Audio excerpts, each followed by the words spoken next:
Ladies and gentlemen, this is the Happy Hour podcast. Of course, we are here on YouTube Live. And for those of you that are not joining us live on YouTube, we are also right here on Roku TV via the Planet X network. Of course, Matt is not here with me live in studio. He's pretty beaten up and hung over from the weekend. So he's like, bro, you mind if I come to Zoom this week? And I'm like, dude, I don't give a shit. I'm gonna live. Like, I mean, the whole thing is, and of course, Jeff Brainy from the Yo Show. We haven't seen Jeff in a couple of weeks. He's joining us, and of course, our guest will be joining us momentarily right here on the show. And hey, there she is, right there. How you doing? Oh, you can see me. I'm fabulous. I can't see me.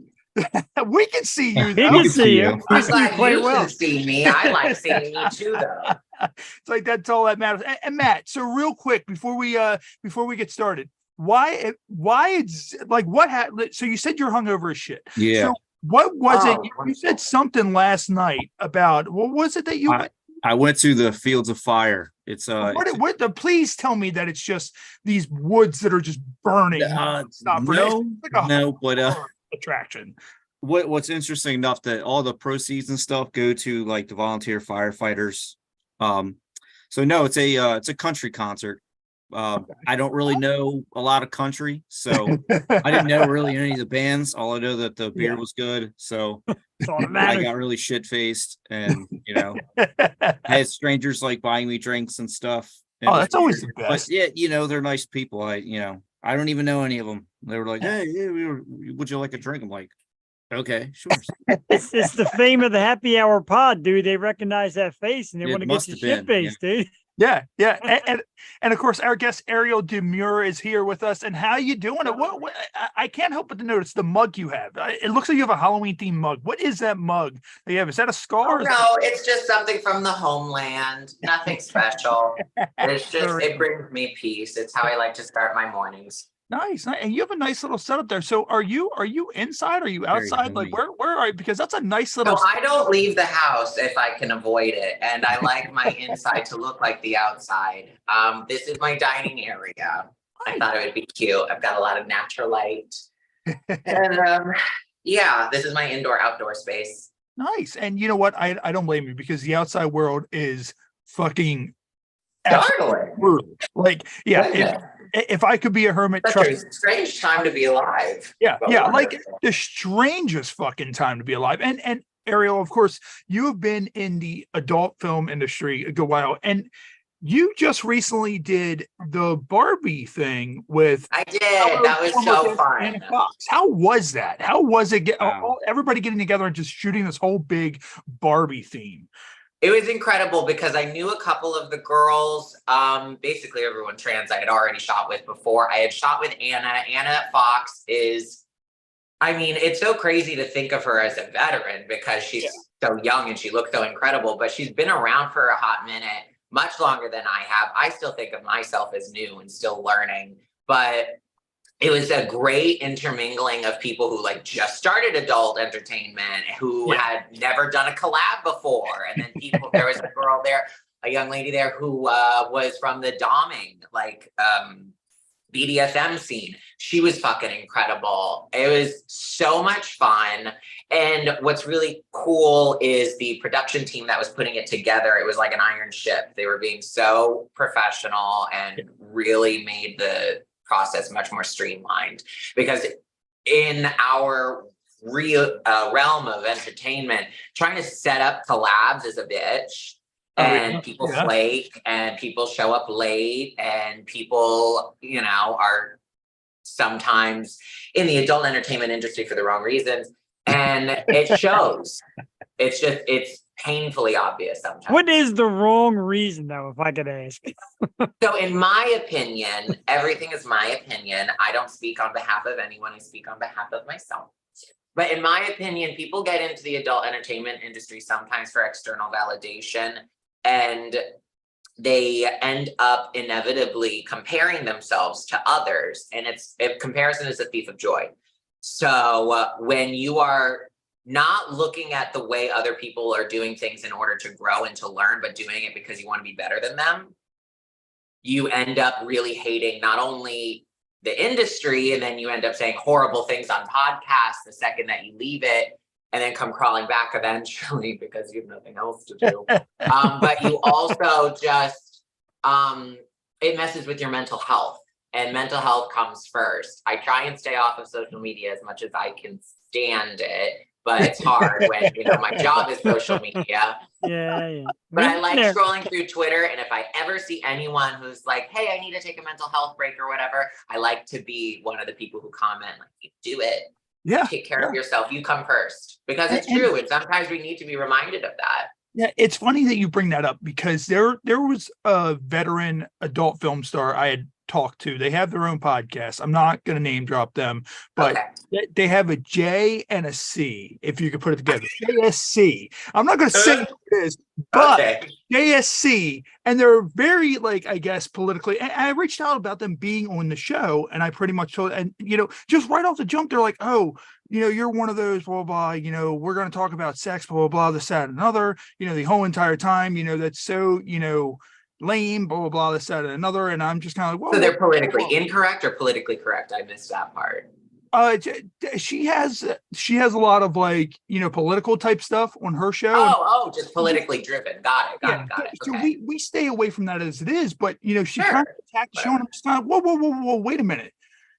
Have you looked up anything on our show at all? Like, yes, we talk about sex, but we could sit here and talk to you 2 hours about giant Lego men washing on the fucking shore. Like, that's just. I heard about it. What's that about? Yeah. I think it's the microplastics. Yeah. And I mean, that's the thing. It's like, you know, so she had no idea what our show was about, and she just thought it was just going to be just another adult podcast. I'm like, you know what? If you're going to be a bitch from the jump, you know, we're just not, you know. Fair enough. Yeah. I think time and place. There's times and places to be a bitch for no reason, and you gotta just know thyself. Yeah, and it's the kind of thing. It's like, well, this is what people also know you from too. Like, what do you expect? Like, you know, there's not much else that, you know, people would know your, you know, name or brand, you know. But it is what it is. Like, you know, a lot of people probably balance. You know. If you are in adult entertainment, fact of the matter is, a lot of the times people aren't really concerned about my political views. Yeah. They are very concerned about other things. Yeah. Certain views, but not political. Yeah. But I'm viewing.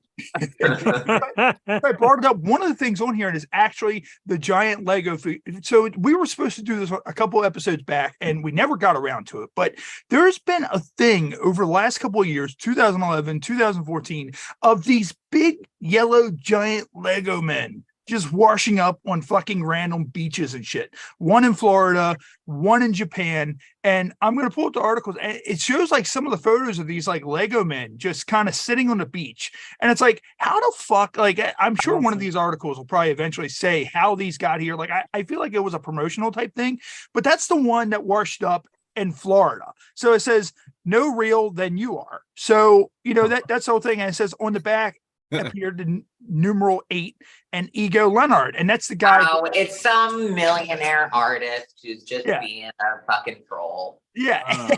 But I wish it was something like what are those? Is it Tahiti? What are those islands where the stone people heads? That thing. One of the 8th wonders of the world, or some shit like that. Like, imagine if one of those just washes ashore. Like, you're just sitting there tanning on the beach, and then all of a sudden one of those big heads, just the water just goes out low tide, and you just see one of those fuckers just sitting there. You're just kind of like, did I just find like a national treasure type piece right here? Like, can I claim this and sell this for millions of dollars now? It's like Banksy trolling the art community. It's all a ploy. It's a long con. I'm familiar with those. And back to the Barbie thing. When you did the Barbie thing, did you do any specific Barbie? Like, I know everybody did Barbie. Oh, any specific Barbie? Yes. So I was never a Barbie person when I was little. Much to the antithesis of the way a lot of trans people grow up. Yes, I did want to be feminine and grow my hair out long and do all that shit. Whatever, who cares?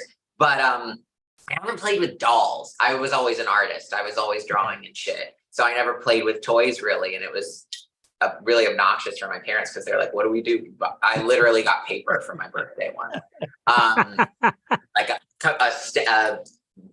reel of computer paper. But I just kind of was, I don't know if I'll do the Barbie thing because it's not really my brand. I'm not a Barbie. I don't feel like a Barbie. I don't feel like a doll. I don't like when people call me a doll. It's like fucking like, I'm much more than a doll. But the day before, I was kind of like, okay, you have to do this, but you don't got doll shit. So I went to Trashy Lingerie over here in Hollywood and I said, budget is not an issue. I want to be a Barbie. Let's do this. And so I bought like 3 different costumes.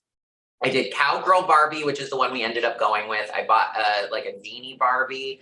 And then I bought this really cutesy, flouncy, very typical of Trashy Lingerie, their whole style. They've been around for decades and decades. They do like this very 90s porn dress look that looks like someone's stepmom fucked their first grade teacher. I'm down for that. And I brought that. So I was just trying to do the classic early 2000s pink and blue Barbie, just whore, just a child whore, you know, sort of look, that sort of vibe. Now you said that you were very artistic and you were a drawer and all that stuff. Like, did you at any point go into drawing like erotica at any point? Like, when my God, that's so funny. Yeah, that's private. I did. I mean, so when I first started when I first started exploring my sexuality and was like really going through puberty the most, the internet was dial up and I was in the 7th grade and I was the last one to leave the mornings in the house. So I would have like 30 minutes of unsupervised screen time. And that was when I first discovered porn. Okay. And I would draw the things that I saw. And so I would fold up, I would make the drawings, I would write dialogue with it because I like a narrative. I've always been very narrative driven. And I would fold it up and then put a string around it. And then I wrapped it in fabric and then I would hide it under my bed. And that's where I would keep all of my drawings. Oh, nice. But it was always gay shit. Did you now you said too far? Am I a little far back? No, you're fine. Okay. Yeah, you're fine. And it's funny because you said you wrapped it all up and put it like under your bed. So was there ever you want to pull them out and look at them? Like, did you ever sit there and get annoyed at how you like tied them up? Like, you're just kind of like, damn it, I just it was the just trying to look at something. Yeah. No, it's the ritual of it. You know, we all have our little rituals. There was something about the and now I'm gonna turn it back and I'm holding out and that was part of the eroticism of it, you know. You're kind of you're kind of undressing your porn, so it's like kind of a kinky thing. You take basically. That's a good way to describe it, Jeff. You're undressing your porn. That's a not that I've ever heard of such a what thing. a full circle moment. And you know, it's funny because like I think everybody at some point, because I know when I was in high school, like my binders, like I would just get bored and every so often I would draw those like weird little S's that you would make out of like 3 gashes. But then random dicks for some reason too. Just everybody for some reason just draws stuff. Like I don't know why that is. Yeah. Well, the wandering mind and what imprints, you know. Yeah. Well, I think that's just what it is. And especially with like a lot of shows like ours and, you know, other adult oriented shows and just the adult field in general is like I've said a long time ago is that everybody and everything has sex, like, you know, animals, you know, people, you know, whatever. It's there. It's well, reproduction has to happen, even if it's with yourself. Yeah. Asexual reproduction is a thing. Yeah, you know, and I mean it's out there, and you know, people just that's what they look at. You know, when COVID hit and people were locked up, like someone like me, I get locked up and I have nothing to do. What am I doing? I'm going to like the trenches of porn. That's where I'm going, because it's like I've seen all this. Let's explore. Yeah. Let's find something new and The exciting. trenches, like you're crawling across the mud in army fatigue to get to the trenches of porn. Yeah. Matt's been shot and I'm dragging him behind me through the trench as I'm trying to get Goodness, it must be sticky down there. Oh, it's Oh, real my- sticky. Oh and man. Ariel, with porn for you, what do you think? Have you ever yourself viewed a scene or a video or anything like that, and you just sat there and you're like, what the fuck is this shit? What am I watching right now? Oh God, yeah. But the thing is I don't view the porn that I make with an erotic lens a lot of the time. And a lot of the porn that I'm involved with, while I want it to look aesthetically pleasing and make other people hard, I don't care if it does anything for me. I just don't. I want to look as good as I can with what I got. And I want to make sure it's definitely for someone. Yeah.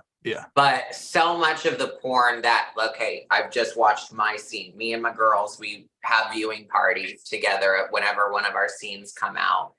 And whenever we have to watch someone who's not us, we're just like, why is this happening? Why do I have to look at this? Why do I have to deal with it? This is so embarrassing. I'm by proxy that I'm even watching this, because porn's fucking fake. It's dumb. I love it and it's art, but in so many ways it can be so contrived and so fucking fake. Yeah. It has the potential to. It has the potential to do great things, but it also has the potential to make me very uncomfortable. I hear you fully, because I anybody who's seen this show before knows I did pro wrestling over 20 years. And it's Right on. It's the same fucking thing. the Porn same and pro wrestling are like, Yeah. Yeah. oh my God. Yeah. I sit there and I think that's why, like, when I started doing the show, when I retired, and, I was like, I need to keep myself busy. Like, I kind of faded into, this genre, because it's just kind of, when we're traveling on the road, what are we talking about? We're talking about sex. We're talking about this. We're talking about that. That's the same shit that's here. Like, I only know a live element. So we're live. Of course, we're here on YouTube live for anybody that's joining us. Of course, we have a couple of comments in the live stream. So, of course, Walter Novak, he said, send a kiss to Brazil. So he is coming in from Brazil right now. Would you believe Brazil is one of the, I hate to make everything about being trans, it's so fucking redundant, but Brazil is one of the, I think in 2023, it was the top country for viewing trans adult content. Really? In the world. Yeah. Brazil. I had to do a lot of market research and analytics on different statistics for trans adult content for something I'm working on personally. Brazil are as a whole. Nice. Well, shout out Brazil. Shout out Brazil. For keeping me employed. Yeah. Oh, yeah, definitely. I mean, people from we get people from Brazil all the time on our live streams, and it blows me away, because I think it's pretty fucking late over in Brazil, right? Like, it's not as like now. Normally we do 7:30 a lot of times, but it's not. It's got to be at least 8 or 9 hours ahead, at least, because that's what the UK is. Yeah. So that dedication to come in and all that stuff. And let's see. Jason had a question as well. Jason said, "Who's your favorite woman to work with in the adult industry?" Oh, that's so hard. I do a lot of lesbian work, and here's why, honestly, because women are so much more fun on set, and they're so just all around.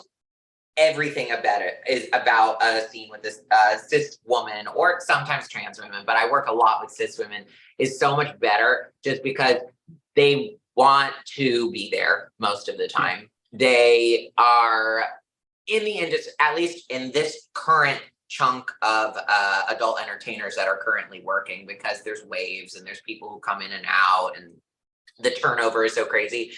But and so many of the women that I've worked with have been so, like, okay, outside of what we're doing right now, outside of my penis being inside of you, you're fun. Like, we should just like have mimosas sometime or something. It's like, you're a good gal. And I've done that, Charlotte Sin, incredible. Anna Fox, she invited me for fucking like her 4th of July party where her aunts and uncles were fucking there. Like, she's just so amazing. And Fran Drescher, who I just had a scene come out that's doing very well. Something about I fucked my boyfriend's grandma. And then, Wow. yeah, you know, it happens. And then, oh goodness, who else? So many women have just been Brittany Andrews, huge inspiration to me. I look up to her. Oh, she's the blueprint. You know, she's one of those people who have not only used porn as a catalyst for cultivating success in the future, but also has just reveled in it. Yeah. Just sort of thrives and is so elegant while also a fucking crazy, like, fucking weirdo party girl. She's so wonderful. And the second I saw her from across the room in XBiz conference, I luckily was there with a director friend of mine who knew her kind of, and he introduced us. She had no idea who I was. I had no idea who she was. And we immediately were like, oh, you're normal. I like you.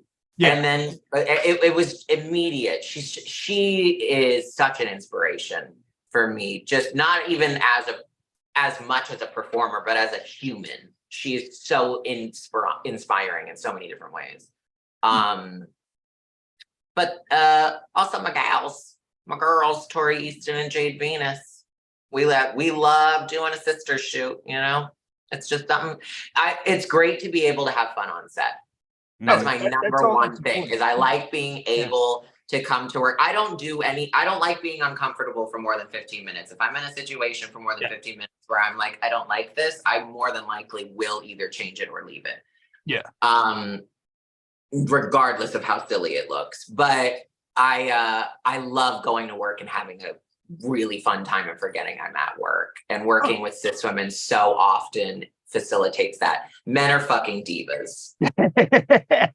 And you know, with that's what I like about this show, because we come into it and I never really have like a set agenda coming in. We just come on and we bullshit. Like, you know, we've been kind of monitoring it as, you know, you know, party show, whatever. Like, you know, we're just hanging out, talking, you know, wherever it goes, it goes. Yeah. You know, for any. Are you guys Canadian or North Dakota? No.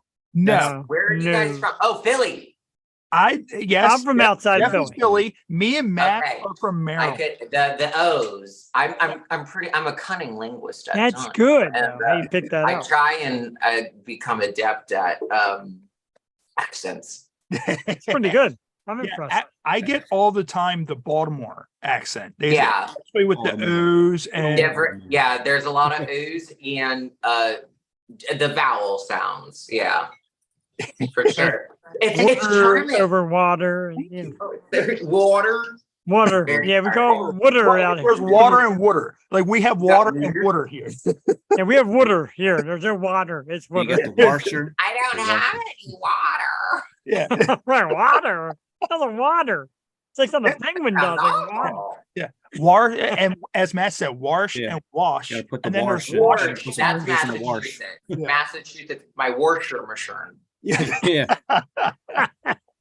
My washers broke. And Ariel, do you I guess, and this is kind of a stupid question because most people have this, you have OnlyFans and all that as well, correct? Okay, so I'm on it like too often. That's the one thing I have to compartpartmentalize, because and that's one of my strengths in the adult entertainment industry, is that my ability, because I come from a stripping background. I stripped for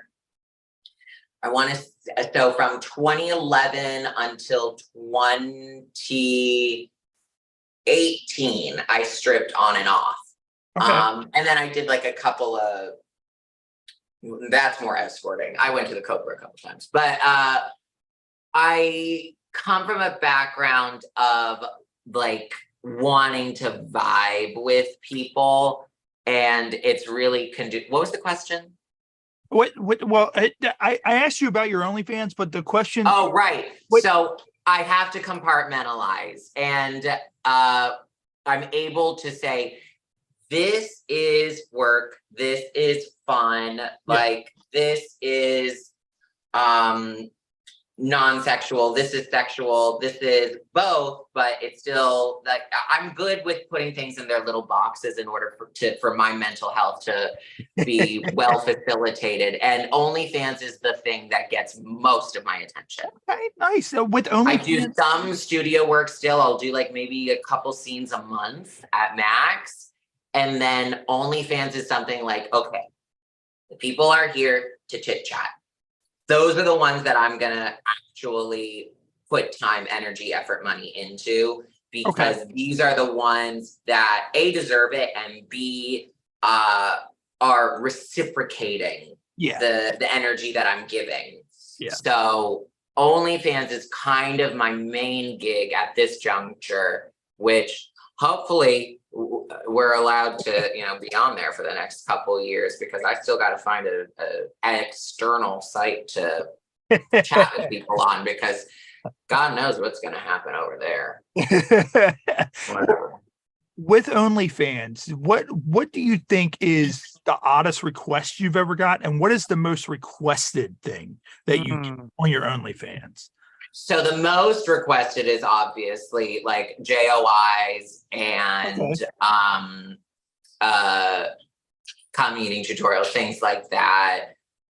And then I've talked about it before, but I still just think it's so whimsical. This giantess concept where people are do you know what a giantess?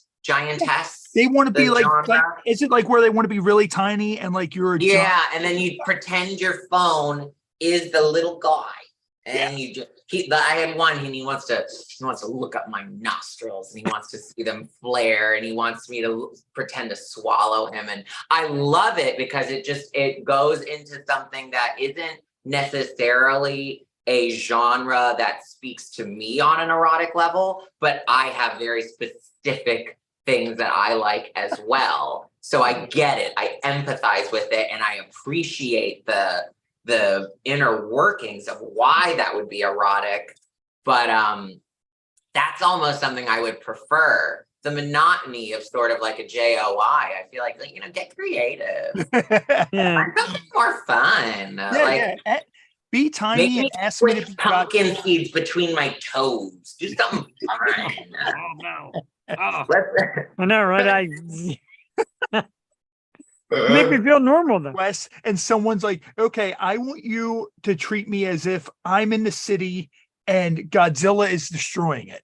However, you are Godzilla stomping the city to death, and I need you to just start at that point. Like it's kind of sucks, because do you have to like stomp your phone at that point? Like, you know, you're sitting there just stomping this person to death, and it's just like, okay, well, like, how does this work now? Well, what's funny is that it leaves a lot of room for interpretation, but if someone is so specific in what they want, I have this one, I'm not the best with customs. My turnover rate is not very good. But that's because I like what I do. And I think a lot of my fans that have stuck with me for the longest realize that. They empathize with the fact that I do what I do because I love it. I had a very successful career as a makeup artist for 9 years, and that's what I did. But I was always just like, I miss sex work. It was so much fun stripping and meeting new people and exploring the mind and the thought process behind wanting certain things. I loved that, and getting to have discourse with people who had such opposite mindsets of mine, and being able to meet in the middle or have common ground on subjects that we never would have agreed on in, you know, a non-sexual little bubble.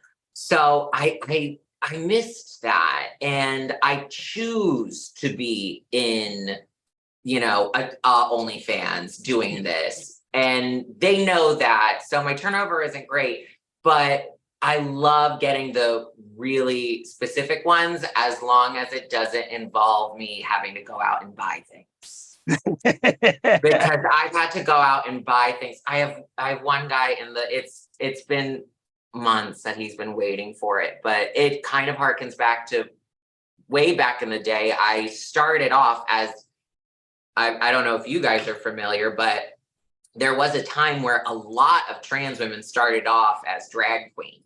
And that was how they explored gender. And that was how they realized that they were trans, is because they would do drag on stage. And then they realized like, oh, that person I am on stage feels very much more authentic to who I am when I take it, as opposed to when I take it all off. So I used to do drag. I used to do the nanny a lot, Fran Drescher. Nice. And I have this one guy who wants me to do this whole like 10-minute thing. I don't remember, as the nanny. And I'm just like, that's something I care about, you know. That's my gal. So I really have to be in a certain mental state to like bridge that gap, to turn the thing that I love in this compartment into something sexual, because those are just two. So I haven't accessed that part of my brain in a long time, because when I used to do drag, we all used to hook too. Yeah, so, and those shows. Like, I was hooking as Marilyn Monroe, but that was something I did when I was 19. Yeah, you know. And drag shows are amazing within themselves. And Jeff and Matt, I'm not sure, like Jeff, Matt, have you guys actually like been to a drag show? Because I've been to one myself, and they're so fucking fun. They're so fucking fun, especially if you go to the right one. Oh yeah, I've not been to one. My wife has been trying to get me to one. There's a great local artist here.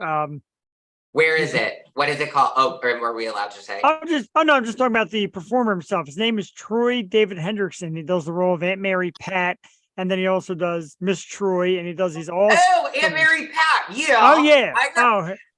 He course. does the most amazing shows. He's funny and he's cool. He's such an entertainer in every aspect of the drag, the comedy, the Aunt Mary Pat stuff. And he's been on our show a few times. He's local. Oh, he shows me videos all the time. I follow them on Instagram. She's fabulous. Yeah, incredible. I thought he was retiring though. I thought it was a very emotional. Yes, retiring the Aunt Mary Pat angle, but is kind of sticking with the Miss Troy as far as I know. Okay. And we were his first ever interview, his first ever podcast, and we had him on like 4 times. And my wife's in love with him. I'm like, you know, he's gayer than gay. She's like, I don't care. He's gorgeous. Like, who cares? I know, right? He's a good looking man, but he's also a great looking woman. I always say, dude, that outfit, like, it's the Eagle jersey with Mardi Gras beads. That gets you going. I'm easy. That's the trenches. I'm pretty easy. I'm not gonna lie. Billy mom's getting dug out at the stadium.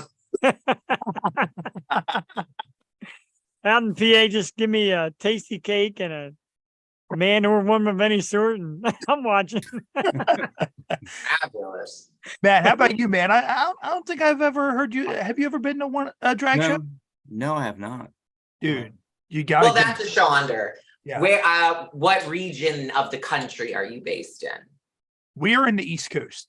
Okay, everyone's in the East Coast. Yeah. I would say, God, New York has, in my opinion, some of the best drag in the country.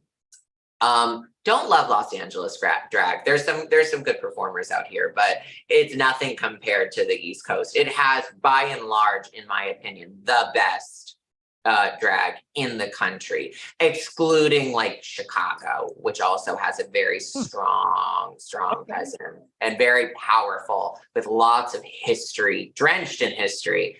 But the East Coast is the best. Oh my goodness, just go to Manhattan one night and just fucking throw a penny, you'll find a drag show in the Cage District.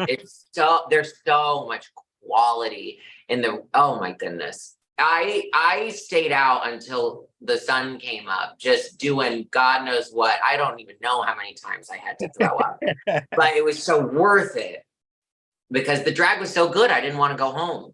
Yeah. I just kept on finding something else. There was just something else going on. And it was incredible. I could never live over there because I wouldn't know what to do with myself. I need to consist. I need to go all the time. And it's funny that you brought up Massachusetts, because the one that I went to was in Massachusetts. It was actually Massachusetts. We went up to Salem for Halloween. So I'm not sure how in the spooky season. There's a bar out there. Shout out to Gulu Gulu Bar out there.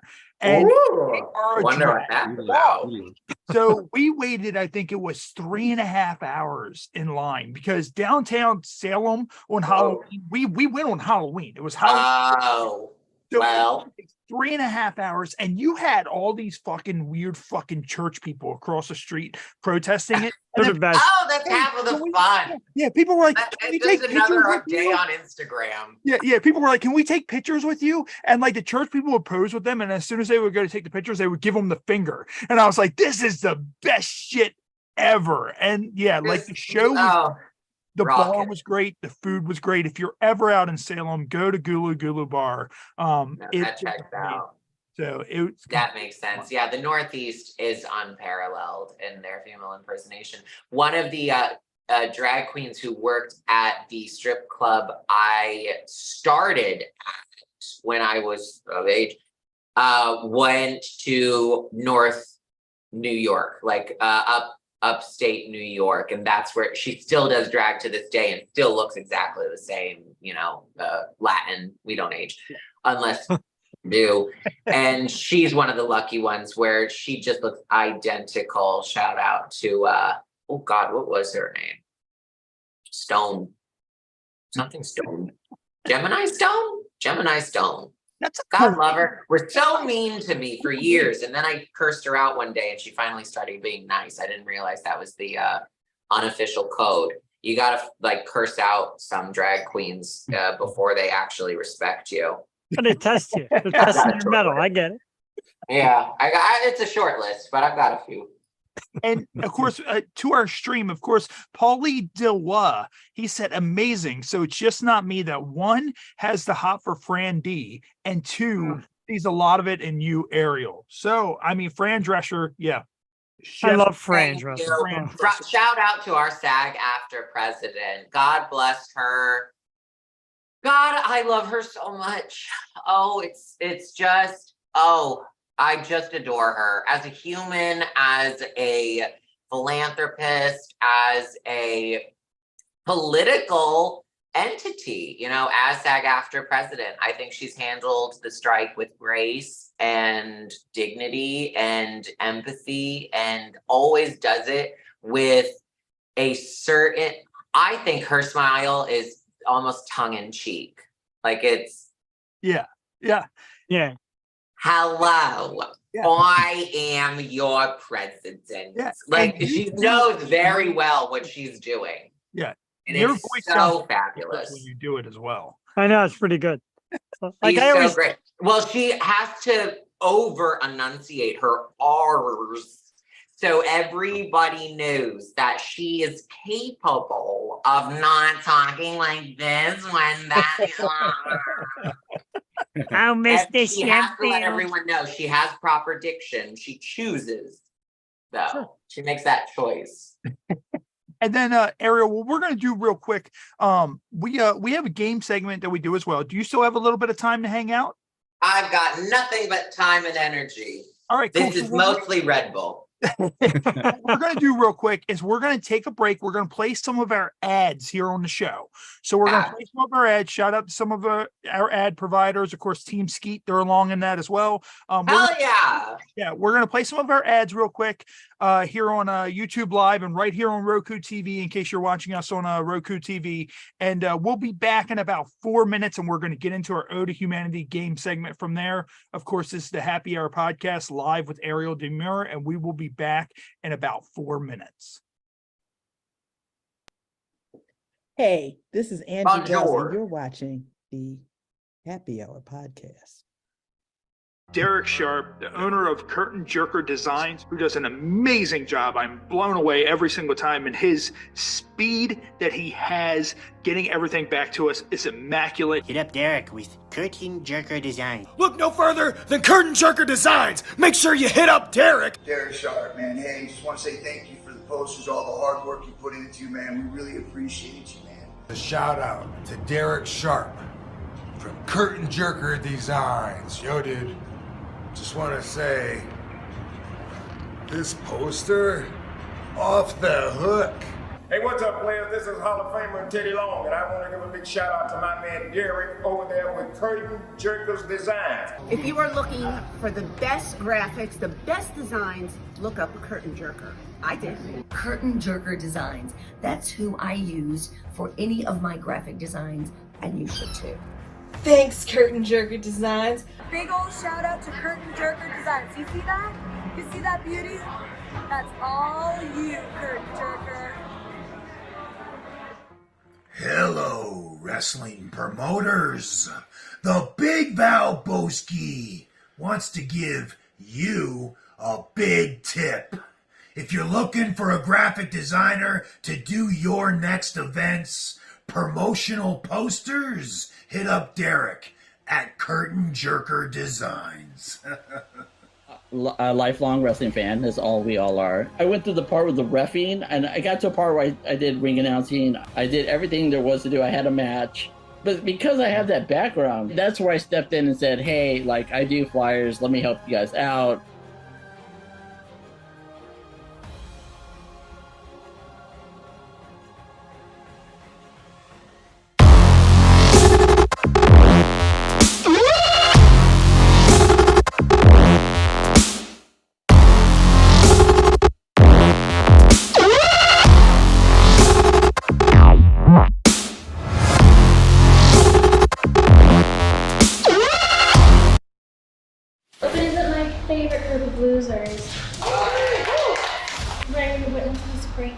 Feast your eyes on this year's league.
Hey, this is Cassidy Lux, and you're watching the Happy Hour podcast. Ladies and gentlemen, it's the Happy Hour podcast. Of course, we're here on YouTube Live. And for those of you who are not live, of course, our home on the Planet X network right here on Roku TV. Of course, you saw an advertisement, Planet X merchandise available. You can catch some of our merchandise. Of course, go over and get some of our HHPod gear over there. We have probably about 35 different t-shirt designs. Actually, Ariel, after this concludes, we will reach out. I like to try to send all of our guests a t-shirt. So we will reach out and get a t-shirt over to you somewhere in the future after this concludes. So what I'm going to do real quick is I'm going to get into our current featured beer. So our current featured beer, we debuted it last week, and it is Honey Brown by Genesee Specialties. So, and it's great. And Matt, you know, we get a lot of IPAs on this show, a lot of fucking IPAs. I had to get away from IPA. Like I had to go with just a regular lager, you know, this go around, because the IPAs were just killing me, man. Like I love IPAs, but I'm just like, it's just IPA after IPA after IPA. Hard on your stomach, or too high of an alcohol content? Just, I don't know. I guess you can say it's just the heavy taste. They're heavy. They are rich. It's it a runs rich your flavor. super fucking heavy. I had to get away from it and just do something. And one thing, like I love it. Matt knows this, and anybody watching at home, I love like when they have like little creative like descriptions on the bottles or the cans or whatever. Like this is just so old school. Like Honey Brown, if you look up Genesee Specialty Honey Brown, it's been around forever. You know, one of the oldest breweries around. you know, Like just that. on social media. So, you know, they don't have any kind of description on that, but solid A plus. You know, if you like Bud Light, if you like, you know, stuff like that, if you like Coors Light, you'll definitely like Honey Brown. So definitely go out, pick up some of that, just a regular basic. Sounds delish. So, and our current featured shot, which Matt, I didn't think this was going to survive when you were here last week because you drank so much of this down. I tried to smuggle it out of your house. Smoky, salty watermelon. So, and Ariel, I'm not sure if you're a drinker, but if you are, I'm not sure if you've ever had this, but if you haven't, go out and get some because Old Smoky. This is the Honey Brown. No, the Old Smoky Tennessee salty watermelon. Well, I love smoky. I love like a mezcal, and then I love watermelon. That's one of my favorite. This does not taste like whiskey at all. This does not have, and I don't know. They do. And I do like a dark liquor. That sounds delicious. Matt, what were some of the moonshines you got through them before? Like apple pie and okay. So I haven't dabbled in the moonshine because personally I like to taste my liquor. I've gotten to that point in my life where I want to know what I'm drinking and appreciate it, especially because I've got the pleasure of hanging out with a couple of high rollers, and for some reason they just love drinking poison. So I'm learning to appreciate that, but I love a flavored alcohol done well. Yes. Go get this. This does not have the whiskey taste at all. The moonshine doesn't either. Like the moonshine, they actually have like, if you get the pineapple, they have pineapples that are actually inside the moonshine that you can eat afterwards. The cherry. I ruined Easter one year because of a bottle of Stoli pineapple crushed. Great start to the story. Drinking a pineapple. I love pineapple and alcohol. I think they go hand in hand. Great. I hate it on pizza, but I love it in alcohol. No, that's not blessed by God. No. Jesus never saw that. I like any story that starts with I ruined an Easter one year. Yeah. So if you don't mind me asking, how did you ruin Easter with a pineapple? No, well, it was so good. I just wanted to be I wasn't a host. I was a guest. It was a family Easter. And, you know, every Easter, for some reason, my family, they go to the same house. I'm still not sure whose house it is, but we go there and they have a pool and they have a lake. And we go there every Easter. Well, I don't as much anymore because I live in LA now and they're all still in Florida. But I just on a whim was like, okay, I'll come, but I'll bring some alcohol, just like so there's more variety because my family's big beer drinkers. Okay. If you get them drinking vodka in the middle of the day, you will regret your decisions. It's gonna go south quick. Yeah, we're Latin, so it is what it is. But so I brought a bottle of Stoli Crush because I said this looks interesting. I like the idea of that. It's murky. It's not yellow colored with food coloring. It's a murky. It almost looks like there's pineapple like in it. Yeah, kind of like I guess like orange juice. Like what is it that has hope? Right. Yeah. There was just something like very dark, cloudy about it, and so I trusted it because it felt right, and I trust my instincts. And I accidentally never introduced it to everyone else because I enjoyed it so much. I said, well, I'm not going to do any beer today. I'll just stick with my simple, low-cal. This is and then the bottle was just gone at some point. I don't remember the rest of the day. I do remember waking up in my bed naked. That's all. So I do that pretty often. Yeah. Right. At least you woke up. We should save it for like every other weekend, but I won't judge. I don't judge you. I've woken up in front yards naked. That's just the way. Like yeah. A lot of times, and in the original Four Loko days, I ended up in front yards when I wasn't naked. I was just covered in vomit. Four Loko. No. I don't. The good old days when it. Matt loved. Oh my God. Matt loved the sweet nectar that was Four Loko before it turns me into something different. Yeah, that's a good way of putting it. Yeah. There was a reason why it was discontinued, and I understand that. Yeah. Well, reformulated. Yeah. I don't even consider it to be the same substance anymore. But yeah, that shit. The memories that I could have had because of Four Loko. Now that's something I wish I remembered. Matt, Christmases with the family. Those Four Loko nights. God, I wish I could retrace my steps. Yeah. I've lost so many wallets. I had a friend, and I've told this before on the podcast, but it might be new to Matt, it might be new to Jeff. Matt, you might have heard this before, but I had a friend. He used to get drunk all the time, and he would get naked. And what he would do is he would take his shorts off with his phone and his wallet still in his shorts, and he would throw them into a bonfire. And I watched this fucker do it about so many 5 things times. on fire. Yeah, I watched him do it about 5 always times. a fire. And we're like, Bobby, you realize your shit's still in your pockets, right? And he's like, oh fuck. And we're like, right. That's Four Loko. Bobby's gonna be Bobby. Yeah, have fun replacing all of your shit this week. And I watched him do it probably about 5 or 6 times, and I'm just bro, stop, just don't put anything in your pockets. Don't even buy pants with pockets. Just stop it. We're a fanny pack. My best friend Melissa, growing up, she was the first person who I ever got drunk with. It was at Halloween party, and I was dressed as Lady Gaga, and the alcohol was vodka mixed with Coca-Cola because we're trash.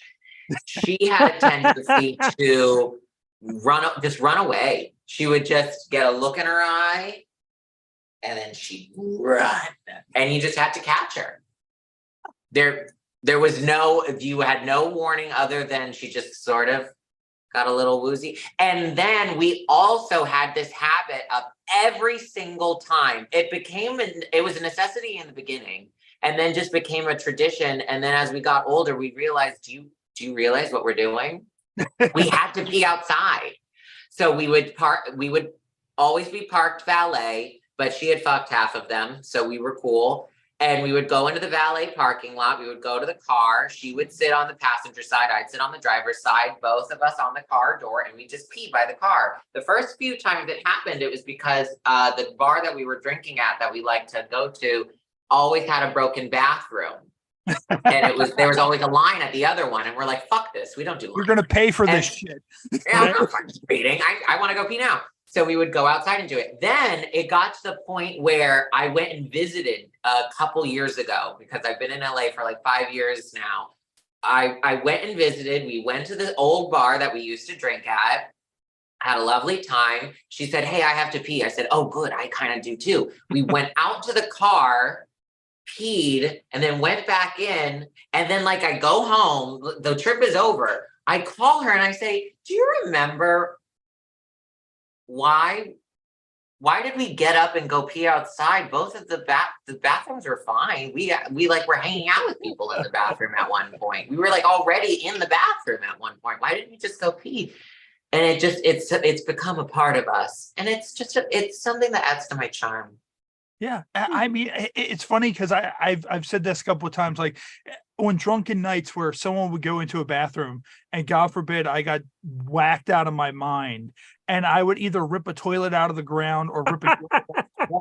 And someone Melissa punched the window. We're not allowed to talk about it. She broke a mirror. She was just feeling it too hard, and then she just punched the fucking mirror. We still haven't paid for it. Don't tell anyone. Also, I broke a sink once. I don't remember it, but there's a picture. I flooded out a bathroom in Bermuda on my cruise. Went to the bathroom and I stuffed too much paper in there, and then I tried to get clever with her plunger, and I broke the plunger in it, and then it just overflooded, and I ran out. Oh no! You at least tried to do your due diligence. I tried, and I just destroyed it worse. And I ran out because we met a couple there, and I'm like, we got to get out of here. The old strip club I worked at, my dad's an electrician, so he's good with little finicky things. I can patch a hole in drywall if I need. I do all my own TV mounting. I know how to do all that shit because of him. I saw that there the chain that makes the stopper go in the toilet wasn't working at the club that I was at. And I'm like, oh, this is an easy fix. So I just took the lid off of the toilet. I saw the chain was too long for the brush, so I just lifted up a couple clinks and put it together, put the lid back on, and then the lid shattered.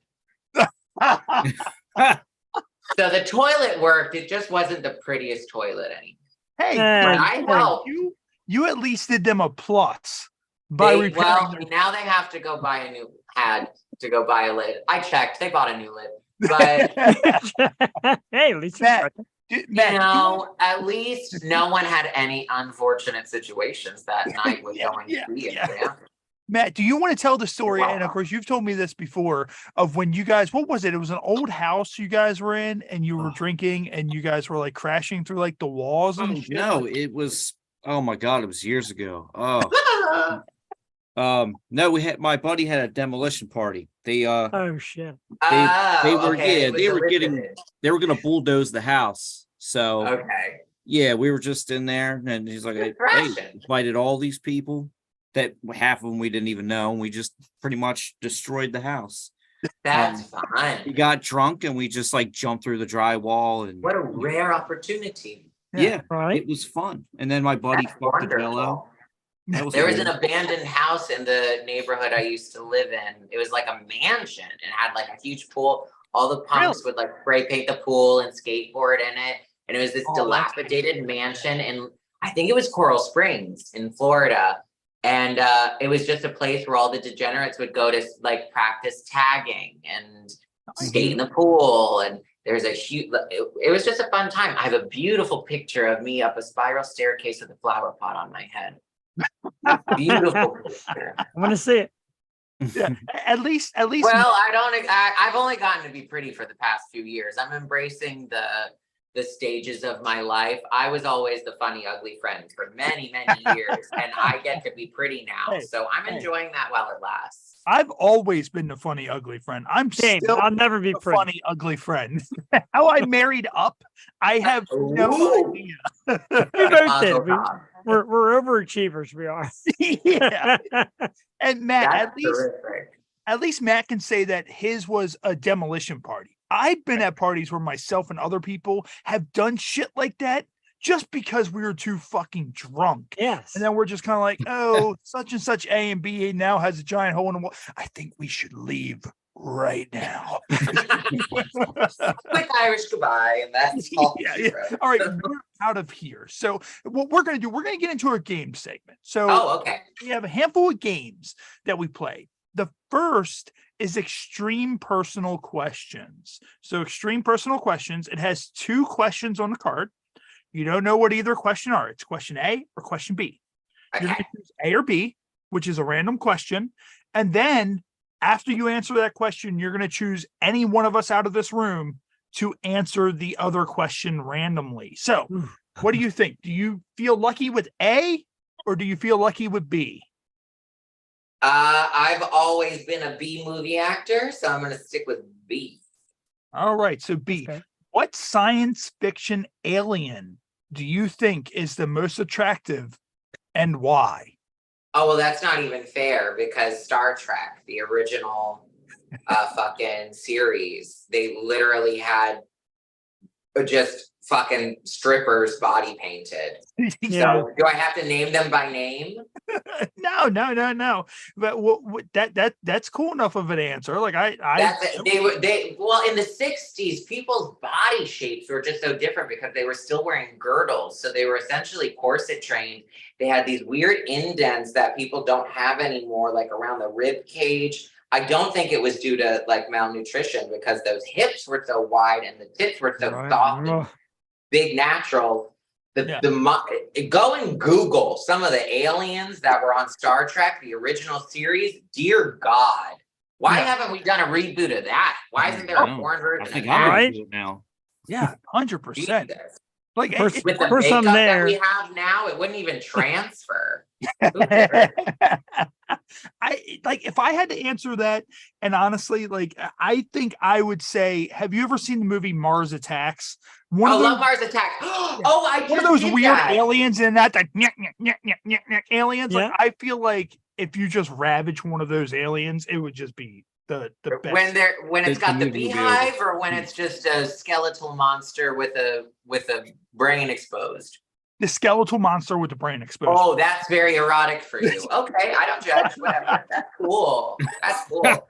I just did a scene where I played an alien, and that was the creative choice I made. Was the way that they sort of just float.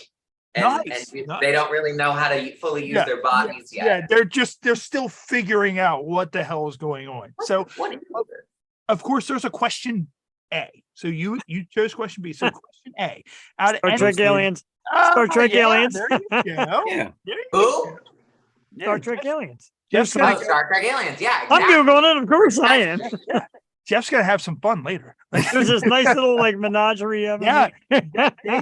They're gorgeous. And then they shimmied. They were all go-go dancers. So they were all just shaking all over the place. Yeah. And so for question A, who do you want to choose out of myself, Matt, or Jeff to answer question A? How does Jeff spell his name? Jeff. Jeff. Yeah. That's not the fun way. But, so Matt. If you want it to be, it can change. Now, Matt, I would like Matt to answer the question. Okay. I'll answer it. All right. So Matt, what is the most ridiculous experience you have had on a family vacation? I'm thinking of about 5 that you've told me. Oh, damn. Right off the top of my head. Most ridiculous experience you've had on family vacation. Oh, I don't know. Oh my gosh, there's so many that I can't even really fucking remember. I told you about the last one when I ate those brownies, those pot brownies, and fucking went to the Wolf Lodge. Writes itself. That was pretty fucking wild. You thought you were drowning in like one of the like there was 2.5 feet of water. When you go down, they got that rushing like water on that goes down the tunnels. So I was so high I forgot how to swim. Oh no! And I was with my son, who was like 4, I think, at the time. So I suppose I got him. I'm holding him like this in this inch of water, and he was all like, "Dad, you can stand up. It's just an inch." I was just all like, and I'm like panicking in this inch of water.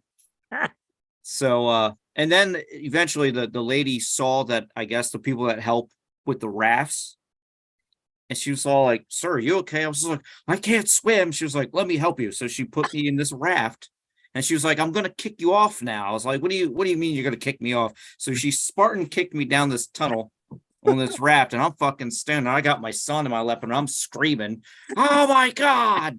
And yeah, that was pretty fucking wild. Yeah. I feel like if anybody's ever seen Doctor Strange Multiverse of Madness, when they're going through the different timelines and they turn into paint and like all that other shit, like that's what I was experiencing going through this. It was pretty fucking wild. Like going through that tunnel. I don't know, it's because how stoned I was. I would imagine there's something about tunnels though when you're high that are very unnerving. Yes. Tunnels in and of themselves are very terrifying. Yeah. And if you're going through them on a raft at like, I don't know, 30 miles an hour. That I wouldn't wish that on anybody. Yeah, it's terrifying. That's a unique trauma that you experienced because you needed to experience it. That's the bright side of life right there, brother. And what we're going to do now, we're going to get into our next game, which is Never Have I Ever. Yes. Okay. It is 3 cards drawn out of the deck. If you've done it, you take a drink. And if you want to give an explanation, you can. If not, was I supposed to have a drink? I just did this because I wanted something to sip on. I'm glad that I'm here for a fucking it is the happy hour. Like we're here to drink. Well, it's not exactly happy hour where I am, but it's 5 o'clock somewhere. Let's continue. All right. So here we go. So never have I ever pretended that I was in a car accident to get attention. Never have. Whoa, wait a minute, Jeff. Wait. Whoa. All right, let's back To this. get, well, the question kept on going, to get attention? Yes. Yes. So let's back this car up, Jeff. Let's back this car up that you pretended you were in to get attention. How did this happen? So in my single days, I was definitely more of a smart ass in my single days. And I went into this, it was actually like a work party, but there's a really attractive girl at work and everybody used to flock around her. So I'm like, you know what? Fuck this. So I walked in kind of hopping. She's like, she's like, oh my God, you're right. I'm like, I just got in a car accident around the corner, got rear-ended. My leg hurts so bad. And everybody like felt so bad for me. They kind of like made their way. And she stood there and I got the whole night to myself to just chat this girl up. It led to nowhere, but because she ended up leaving with the boss, of course, he has the money. Yeah, I'm just a jackass with a fake car accident. And the guy with the big money got to take the girl home. But hey, I did do it. Yeah, I have ever. I don't know that's actually a pretty slick move. I'd say. Yeah, that checks out. I mean, it's not like you were trying to get attention for ulterior motive. You weren't asking for money. You just wanted the attention of a lovely lady. Yeah, which people have done much worse to get my attention, so it's fine. I hope my wife's not watching because I don't want to come home from work someday and be like, oh, honey, my back. And she'd be like, fuck you. I know your story. Actually, she just said, what's up, guys, 5 seconds ago.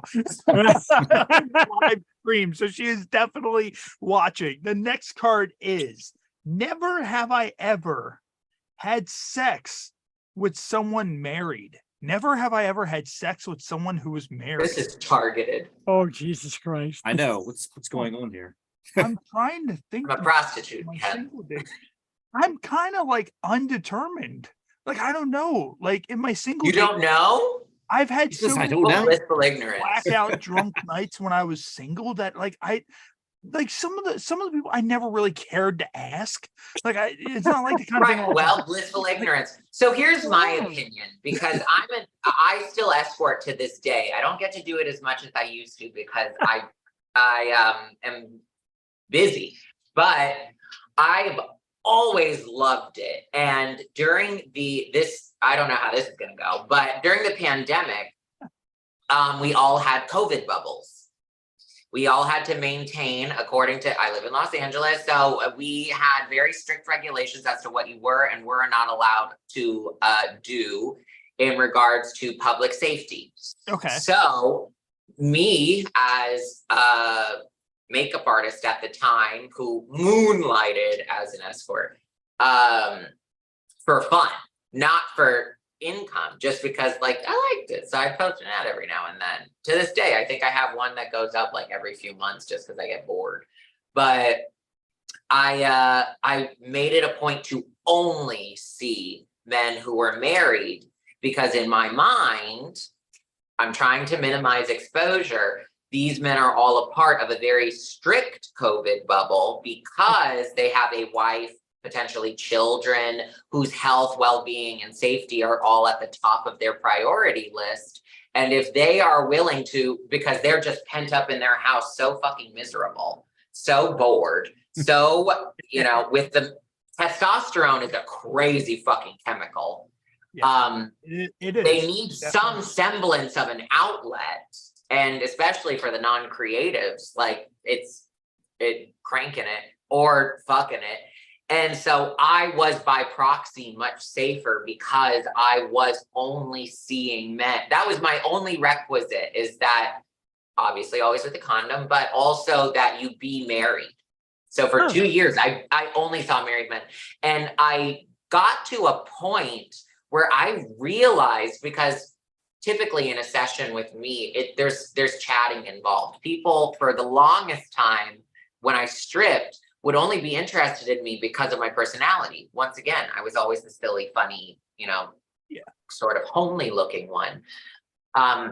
So when I would meet a client, it was because they liked the way I gabbed. And so these people would feel very comfortable just talking. And that was a lot of the session, was just chatting and hanging out and like, what's your problem? What's your deal? And I looked at myself as a marital aid. To this day, I consider myself a marital aid, like just a dildo or a special video one could watch. Yeah. Just to, sort of get that itch scratched, and then go back home and appreciate how much they love their wife. They say, I got this out of my system because this is just something I wanted to try, someone I've been interested in because of the porn I've been watching, that whatever the case may be for why, the motivation, which scientifically speaking, there are various motivational aspects to being interested in a woman of the trans persuasion.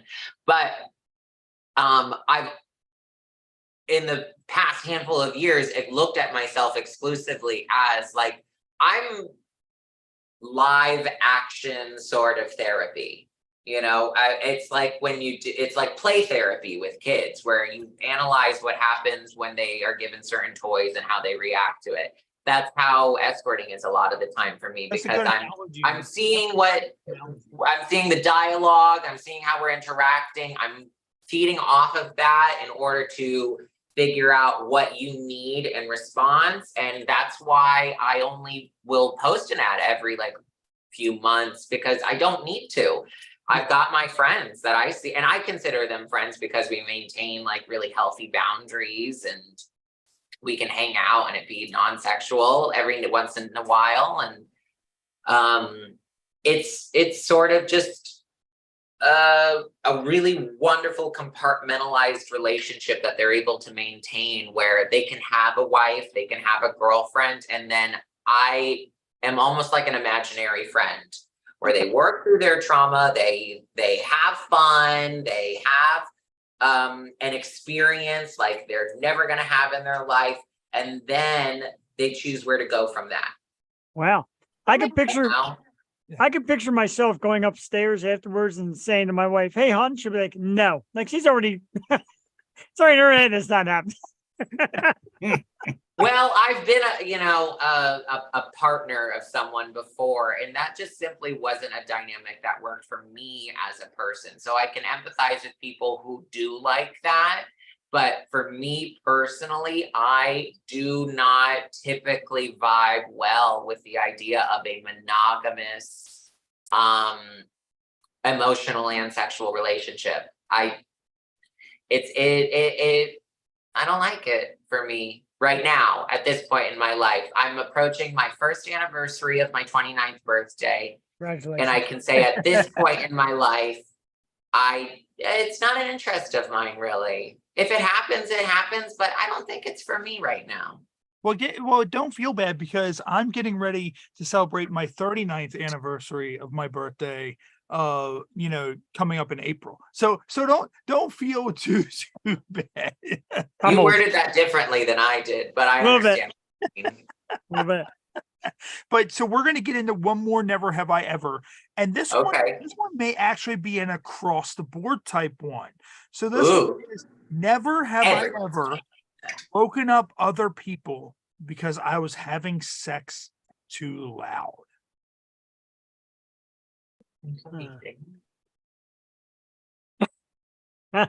Jeff is a no. So I'm like, I'm gonna say first, like, of course, and even when I met my wife, there for the longest time, I lived with my dad, and my bed would be on the floor. Like, I didn't have like a box, but I had like one of those like mattresses on the floor type deals. If anybody remembers that, yeah. And like when I met my wife, that changed, because she was like, "This ain't gonna fly." But there were so many times where my dad would just hear me just drilling somebody out of, like, he would just hear the noise going on upstairs with, like, when I was single, like, he heard, and then drilling somebody out. My wife, and like, so I like my dad, he died in 2016, but that's like one thing I've always kind of felt bad about, is I was just kind of like, he had to sit downstairs. My dad, Vietnam veteran, he was an alcoholic, he had PTSD. He had to sit in his drunken PTSD stupor and just visualize what could have been warfare with all that. So Matt, when do you recall? I recall this. This is obviously many years ago. Back in high school, I was dating this girl. Of course, took her upstairs. We were banging. My older brother was there. He was downstairs. Obviously, I was upstairs. Yeah. So, we got the fucking, and I remember just reaming her out so fucking hard that, like, I don't know, like, I could hear it echoing in my room. Like, you know what I mean? Like, so then I went downstairs, and when I was done to get a glass of, you know, water or whatever the fuck I was drinking, and my older brother came around the corner, and he just looked at me like this, and he just started going,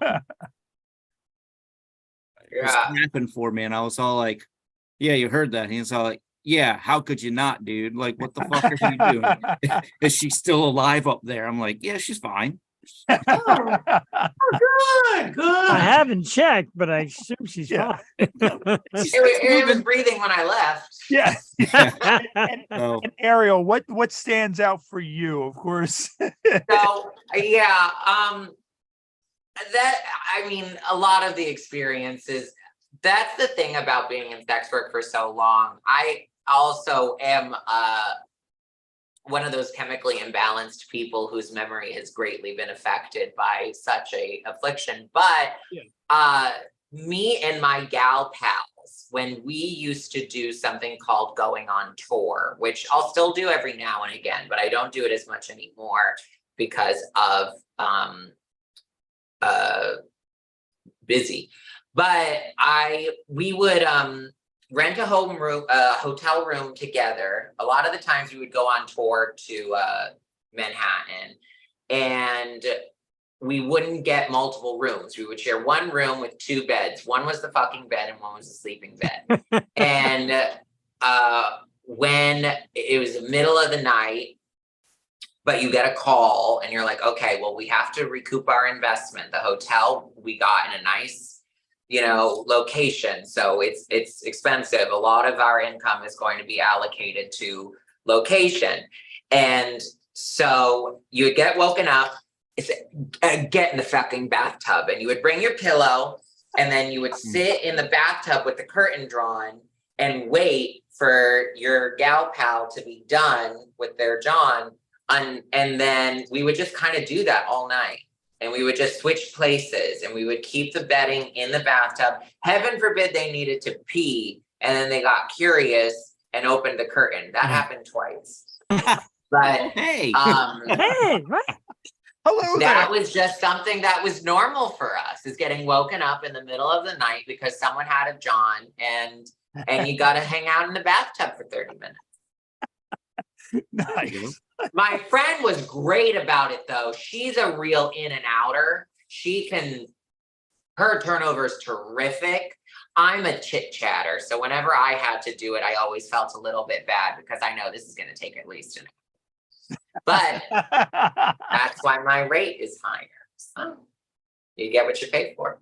Exactly. You can never argue that. And our next game is going to be Super Fight. So pretty much. Let me take out my earrings. Super Fight, pretty much you get a player card, a power-up card, and a weapon card. And we used to do it to where we would let the live feed decide who the winner was. And actually, you got to adjust your top a little bit because you're kind of coming out a little bit. Oh, thank you. But Super Fight, we used to let the live stream decide who the winner was, but they've been letting us down lately. So we're going to do these, and then we are going to decide who the winners of these fights are going to be. So the first one is going to be a supermodel that is made of mirrors and can throw 200-mile-an-hour fastballs. A supermodel who is made of mirrors that can throw 200-mile-an-hour fastballs. What era supermodel? Are we talking heroin chic, or are we talking Victoria's Secret, like, can pack a punch? I don't know. How about you choose? Which one do you choose? Which one? I want Tyra. I want Tyra Banks. Okay. Power. Tyra Banks. All right. So formidable. Tyra Banks, who's made of mirrors, who can throw 200-mile-an-hour fastballs, that will fight a gorilla that is made out of sand that can turn invisible while singing show tunes. Oh, Jesus Christ. So hold on. Okay, so he possesses no fighting ability, just natural gorilla mental capacity. Yes. Now, is he made of sand in the context of Sandman from, like, the Marvel universe? Where good call. Good question. Oh, that's good. That's good. Yeah. You know what? I'll take that. So that's the thing. But he can turn invisible while singing show tunes. So I guess while he's singing, if he's invisible, he is actively singing in the rain. Yeah. Nicely done. If he's made out of sand, I guess the weather would also affect his fighting ability, because if it does rain and he's made out of sand, then he's going to melt pretty. Meteorologists are all hacks in the first place. None of them know what they're doing. But we don't know if it's going to rain. You have Tyra Banks, who can throw 200-mile-an-hour fastballs, which she can probably throw through the sand gorilla.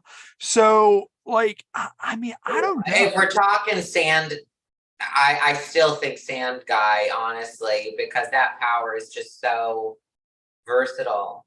Yeah, nothing affects them really. Yeah. I mean, not just the MCU, Sandman and fucking Spider-Man. Yeah. He's got his shit together. But then also, so I've gotten into One Piece during the pandemic, and they have a guy who's made of sand as well, and he's a real pill to deal with. He's quite powerful. So my money's on the one that's made of sand. Okay, so you're going to pick the gorilla made out of sand that can turn invisible while singing show tunes. Will beat supermodel who Tyra Banks made of mirrors that can. Who is very intelligent. Just makes very strong choices, and I respect someone who makes strong choices. But okay, Matt, what about you? Who do you choose as the winner of the super fight? I don't know. It's kind of tough, but probably go with the gorilla. Okay. The Sandman gorilla. Okay. What about you, Jeff?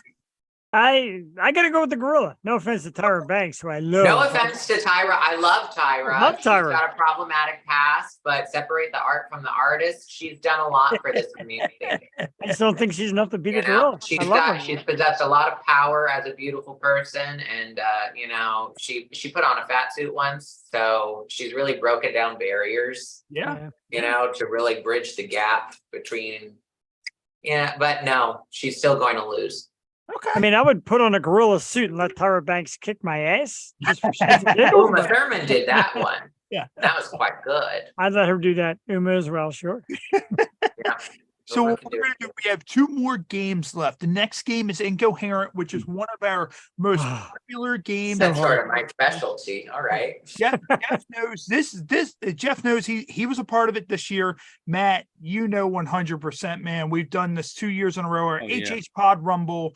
What we do for anybody watching at home, if you don't know what Incoherent is or the HHPod Rumble, it's basically based off of WWE's The Royal Rumble. We play this game, and we have 30 former guests, and we play this game elimination style. 30 seconds you need to answer, 15 seconds the second round. If you win, we send you a beautiful custom-made championship belt for being the HHPod champion. Of course, Jupiter Jetson won it this year, and Johnny Goodluck won it in 2022. So what it is Ariel, we're going to show a bunch of cards up on the screen. 3 cards. They're going to be in drunken lingo. So you're going to need to try to sound these cards out and figure out what they say. So okay. Can happen. Either you're going to get them immediately, or your brain's instantly going to shut off. Oh, now I can see you guys. Hold on. Something just happened, and now I can see you. Can you see me? Yeah. We've been seeing you the whole time. Oh, Christ Almighty!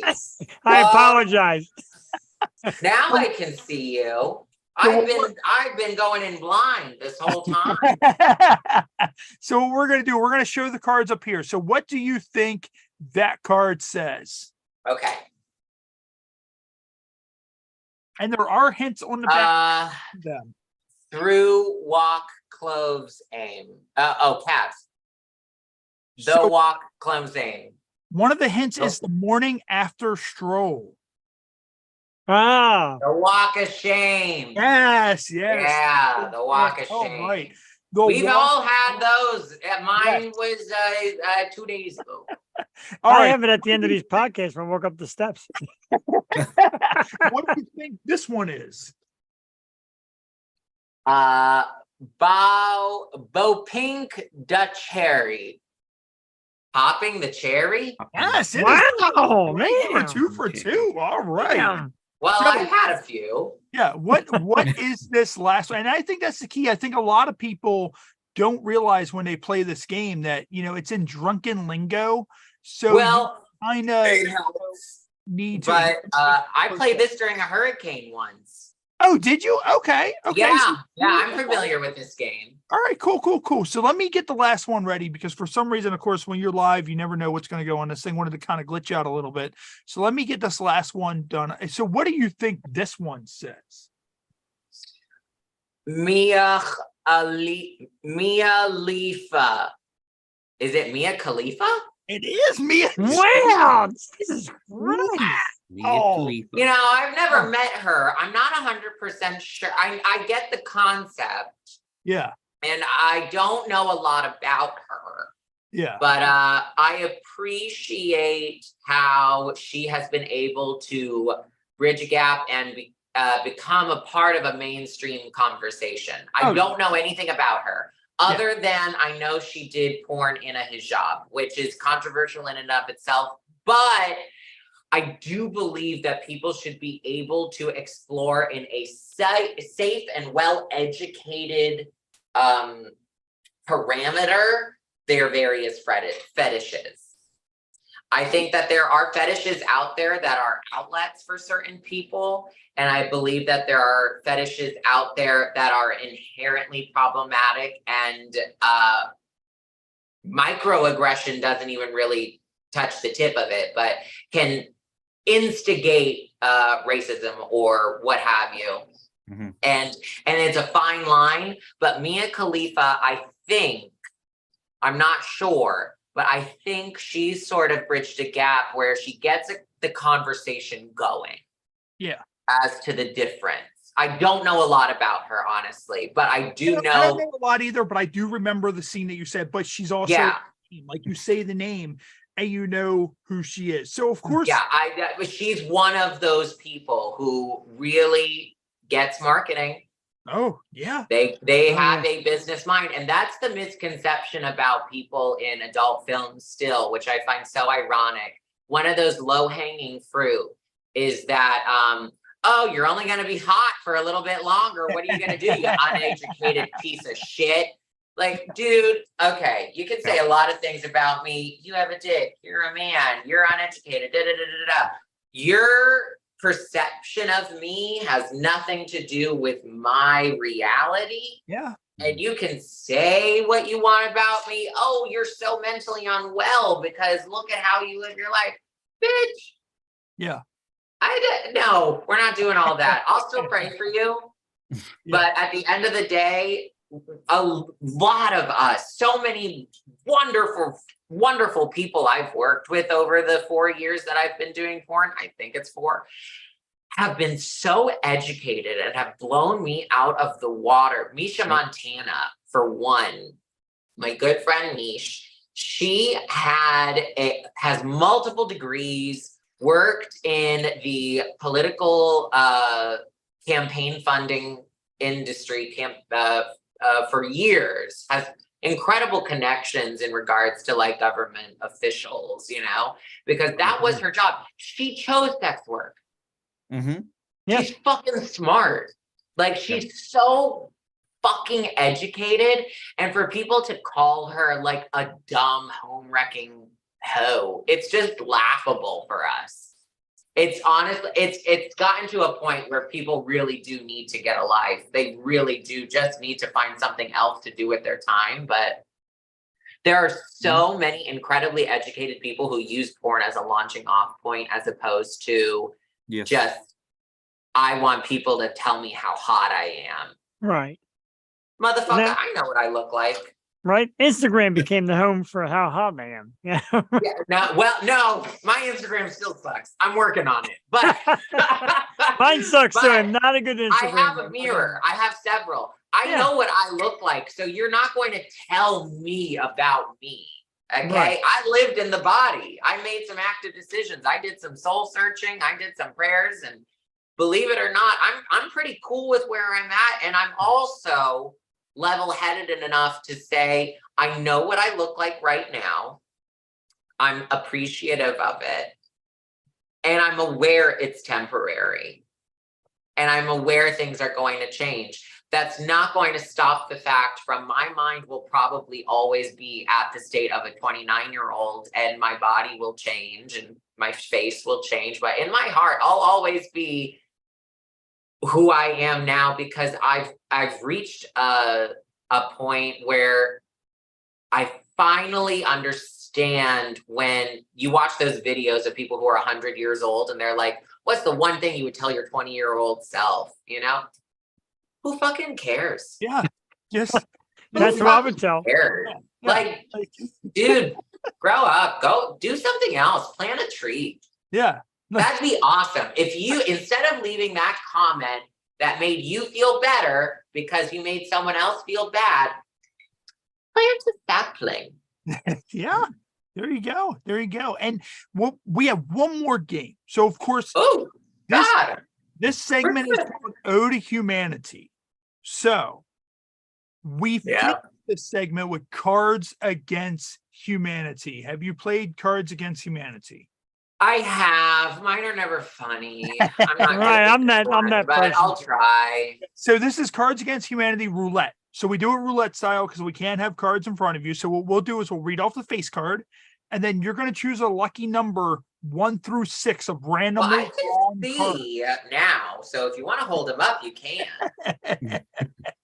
So Cards Against Humanity roulette, and you get 2 rebuttals. So if you don't like the answer that you chose, you get 2 more rebuttals to randomly answer the card. So this one is, I don't mean to brag, but they call me the Michael Jordan of blank.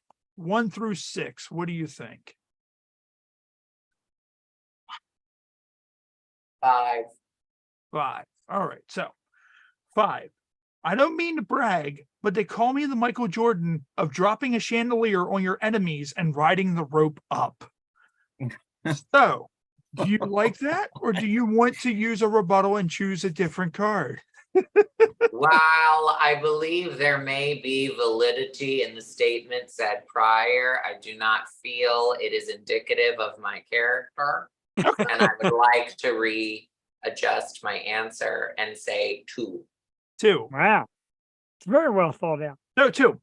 I don't mean to brag, but they call me the Michael Jordan of stealing a child's nose and keeping it forever. I have one on my face and I can't help but feel it's very accurate. I stand by my answer. Awesome. All right. So that's the first one. So those cards will be recycled into next week. So we have another one. So this one is, here's a little something I learned in business school. The customer is always blank. 1 through 6. Illiterate. That is true. Yes. 1 through 6. What do you think? Let's do 4. 4. All right. So 4. Here's a little something I learned in business school. The customer is always Boris, the Soviet love hammer. I know that's right. Wow.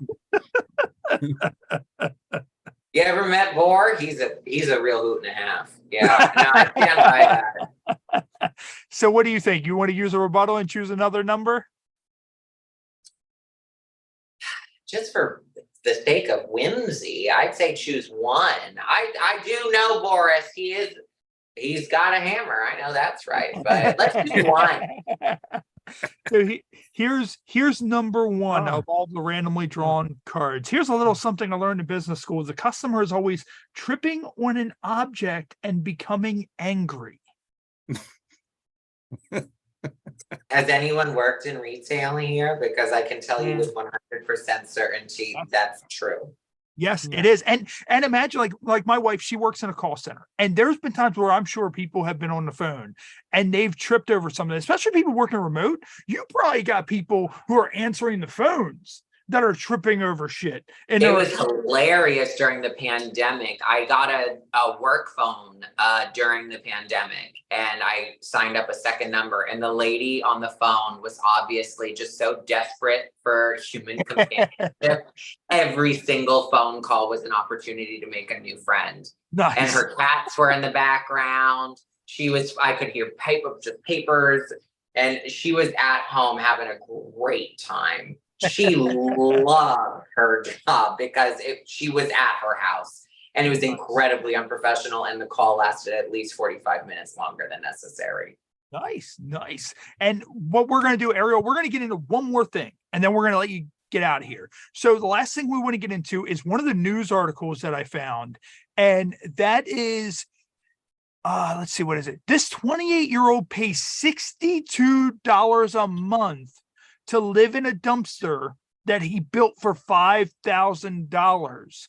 And they also have a picture. They also have pictures of a look inside. So it says, last October, I returned to London after working abroad for nearly a year in Central America and Southeast Asia. Finding an apartment on a budget wasn't easy. The average cost of a one-bedroom South Walk, a borough in South London, is about $1,850 a month. That's 75% of my income as an architectural designer. At 28, my goal was to save and buy. What's the general square footage? Here, let's see what the good details say on this. I need square footage. That's a very important variable when I look for a living space. I do have a friend who lives in his van, and I love it. It looks like he has a lot. Okay, so I'm going to pull this up one here. So it looks like he has a lot of square footage just from his yard alone, but not for the house. So this is that little tiny space itself. Okay. All right. Got it. It's a caravan. It's like a Romani traveling caravan. Right.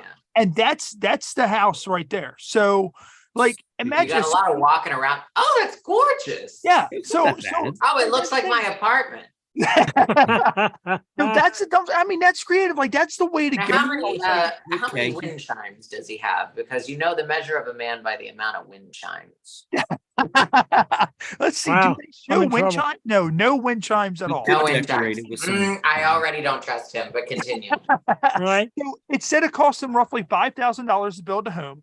Building supplies, including timber and insulation and fixings, were $4,620, and interior furnishings, including storage and a foam mattress, $380. Jesus. Okay, but what's the bathroom situation? What's the comfort level of showering, and what is the toilet region? Because I've seen mobile homes where the toilet is like right next to the kitchen, and I don't know if I could do it. Yeah, I don't know if I could do that. No. He said it's hard to wash up in his tiny home. He gets water from a hose outside and stores it in a glass jar. Okay. So that's him storing his water. That's unsanitary.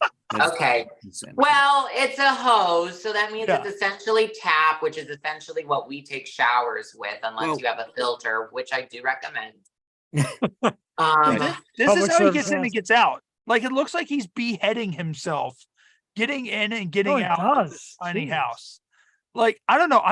And that's his living quarters. Okay, right there. So that's where he sleeps. Now he's not getting laid in that of land. Man, look at that art on the wall. Yeah. Oh, yeah. Look at that. Like, yeah. Well, he's an artist. He's, in order to live in this organized chaos, you have to have a right-sided brain. So you can sit there, like you can sit there and lay in bed, and you can watch your food cook. Like you can literally that's amazing. Now that's safe. Food on the grill, and then you can that looks safe.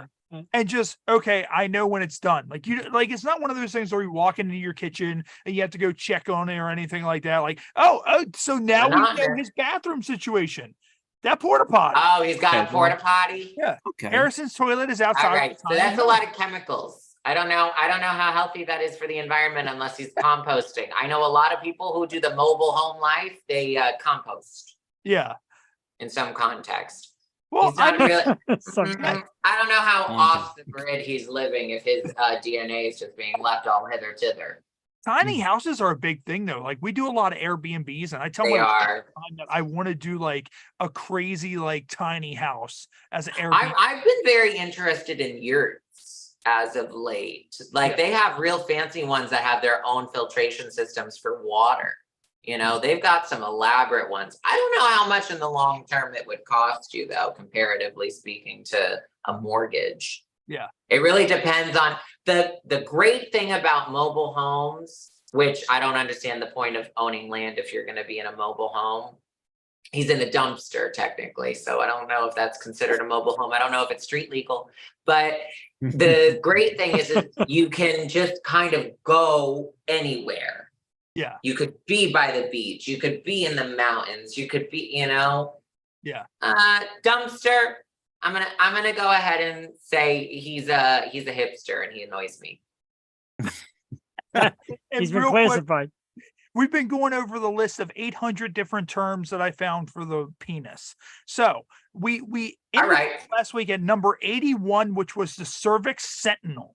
So we're going to read off a couple more, and you let us know if you've heard of any of these terms for the penis. Number 82 is chameleon, a chameleon for the penis. And then 83 is a champignon, champignon, champignon. 84 Champagnon. Okay, so that's what Yeah, it's a mixture of champagne and champion. Yeah. 84 is a cheese log. I don't think I would ever consider I will accredit Jenna Creed with introducing the term to Jim Powers of Devil's Film and Gender X and Adult Time, the term ham candle. I like that. Ham candle. That is what Jenna Creed called it. She called it a ham candle, and Jim has not stopped saying it since. That is now the name of this episode. Episode 183, ham candle. That is gonna Parentheses, Jenna Creed is not present.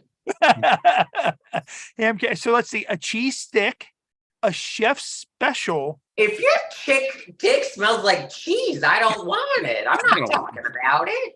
A chef special, I like.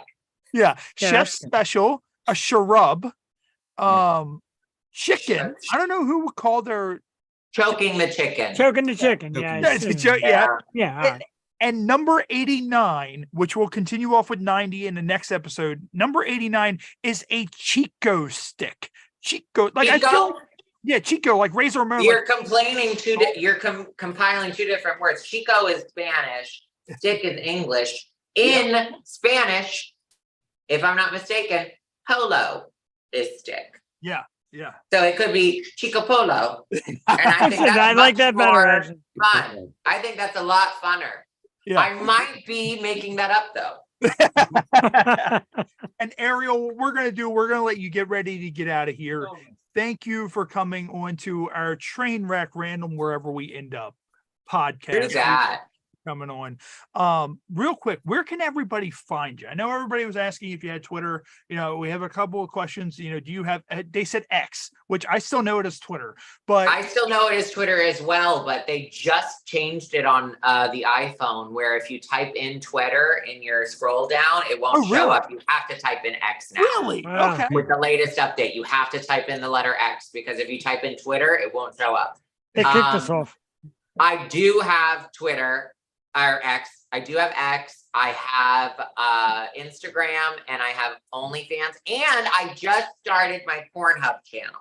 So I am officially on Pornhub. If you search Ariel DeMure as a creator, I am working on actively uploading trailers to all of my adult scenes. Okay. And me as a porn consumer, this is a fun statistic. The people who pirate porn a lot of the time consume statistically more porn than the people who are watching the pirated porn. So they actually contribute to society a little bit more than we would think. And I do want to say fuck you, but also thanks. And you know, life's full of gray areas. So I am on Pornhub, and then you Google me, I'll come up. Don't worry about it. And we're just spell my name right. It's a Ariel, no extra letters. Demure, of the French word meaning humble. And how often do they spell Ariel wrong? Because Ariel, like, I always see it. I've been working with Jim Powers for 4.5 years, and he hasn't spelled it right yet. But God bless him, because he's still one of my faves. Also, fun fact, piggybacking off of the penis thing, did you know that the C word is the only word that does not have, that is not a synonym for vagina, that does not have origin rooted in a penis? Really? Look it up. It's a fun fact. I say the C word a little bit more than one probably should, and I know it makes people uncomfortable, but God, I love it. And it's the reason it's such a naughty word is because within the last couple hundred years, it lost its autonomy as being strictly feminine, describing the vagina, and they turned it from a medical term. It actually, in ancient text, says the C word instead of vagina. It says the C word because it means it has nothing to do with a penis going in it. A lot of the terms revolving around vaginas have something to do with insertion. Hence, cervix. What was the one that you said? What was number 87? Candle. Let's see where. Let me pull that back up. Cervix something. All right. Cervix, sentinel. Thank you. I remember. Yes, cervix sentinel. Yes. Hey, you're describing a penis about it going into a vagina. I like that. Nice. As it's involving the feminine aspect. The C word is the only word in our American diction that does not revolve around a penis even being involved. So power to the C word. Wow, good shit. God loves the C word. Never knew that. And Google it. I don't think I'm wrong. I might be, but I don't think I am. I don't know if I want to Google that. I'm afraid to see if it's going to come up. Oh no, you'll love it. Yeah, we're gonna let you go ahead and get out of here. When we wrap, would you be able to hang out for 1 second, do a plug for us?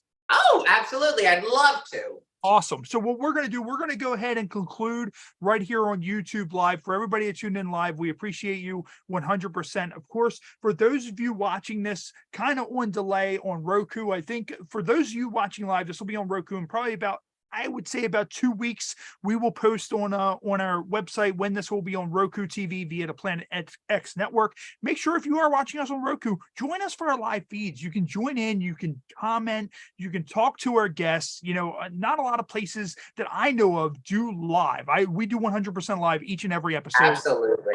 You know, rare specialty. Yeah, I know it. I love it. That's the only way I know how to do it from pro wrestling. I knew how to perform live. That was it. You know, and how I do this show. So make sure you do that. We will be back here. It's the last episode before I go on vacation. So we're going to probably go about a week and a half without an episode after that. But we will be back September 16th right here on YouTube Live at 7:30 p.m. You may have seen it during our ads, the trailer. Taylor Sinelia will be our special featured guest. She will be joining us right here on the Happy Hour podcast. It's a reschedule. So she was supposed to join us, but Spirit Airlines, of course, those. Oh God, those bastards. She was stuck on a Spirit airline. Her flight was delayed. She ended up missing the episode. So now this is a reschedule that we had with her from a couple of months ago. So make sure you tune in for that. And make sure you follow us on all of our social media pages. Make sure you check out Jeff Perini and the Yo Show. You know, Jeff coming, you know, every so often to fill in for us when Tom Nutty can't make it. And of course, Matt, I know you'll probably be back in studio with me probably on the 16th. You know, you're recuperating from your hangover. And Ariel, thank you so much for coming on the show. I hope you had a wonderful time. I did. Excellent. So what we're going to do, we're going to go ahead and conclude right here on YouTube Live, and we will see you guys next week right here on the Happy Hour podcast, exclusively on Planet X Network, Roku, and YouTube Live. All right, so there's that. And then let me